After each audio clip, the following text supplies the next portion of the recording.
Welcome back to the Talk Tonight. David Renz will spend the rest of his life in prison. No chance of parole. Out of Douglas County Court this morning, David Renz pleaded guilty to first-degree murder, predatory sexual assault of a child. Emotional day for many people involved. Not clear whether we saw emotion from Renz, although I thought I picked up on something when he read his statement. But Michael Benny joins us tonight for the Talk Tonight. We're going to talk to a counselor from McMahon Ryan in just a few minutes too, but first we want to recap a little bit more about how this day unfolded, and I guess this is where it was pretty much a consensus. Even the attorney for Renz felt like a plea deal was the way to go. He acknowledged that the evidence against his client was just overwhelming. He doesn't know that he could have achieved any other outcome by going to trial on this. I think just seeing David Renz and hearing from him for the first time, for so many people, I mean, that's just kind of what is standing out with me tonight.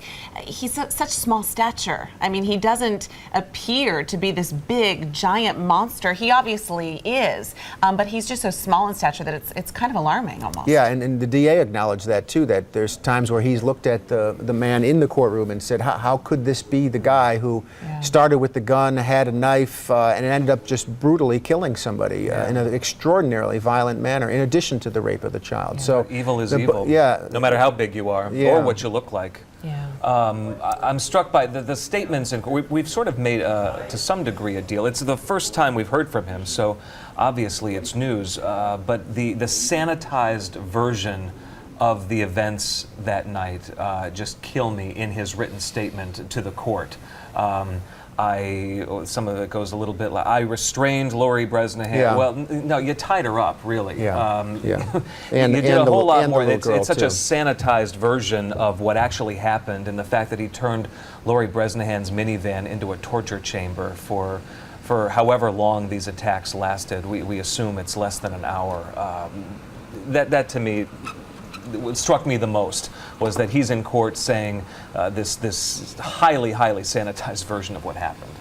Right, which was clearly written by his lawyer and then Absolutely. Signed off on by all involved, that was satisfactory to meet the guidelines of what the prosecution was expecting. He also did mention, he said he would tell them where he put the gun.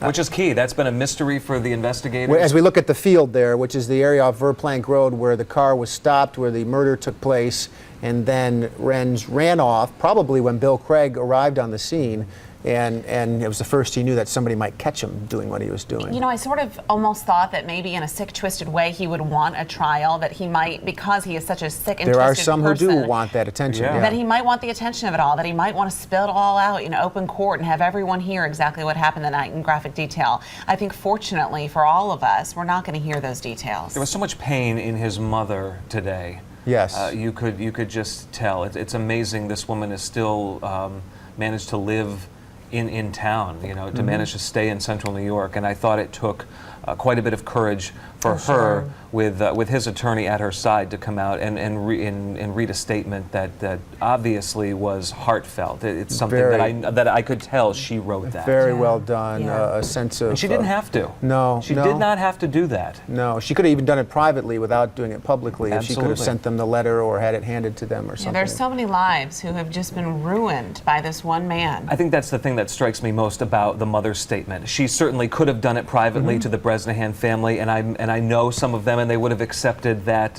in a way that they can. The bottom line of this story is apologies are needed for so many people.